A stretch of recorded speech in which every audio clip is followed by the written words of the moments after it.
మానవ జీవితం యొక్క సారం ఏంటి, మానవ జీవితం యొక్క విధి ఏంటి, మనం చేయవలసినది ఏంటి, దేవుడు ఆశిస్తున్నది ఏంటంటే ఆయన యందు భయభక్తులు కలిగి ఉండి ఆయన కట్టడలను అనుసరించి. నిన్ను చూసి ఎంతమంది అయినా భయపడచ్చు, నీవున్న పొజిషన్ని బట్టి, నీవున్న స్థాయిని బట్టి, స్థానాన్ని బట్టి.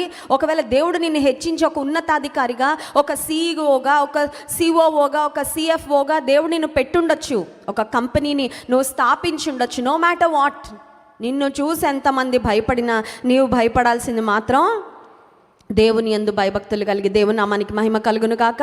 హల్లెలూయా.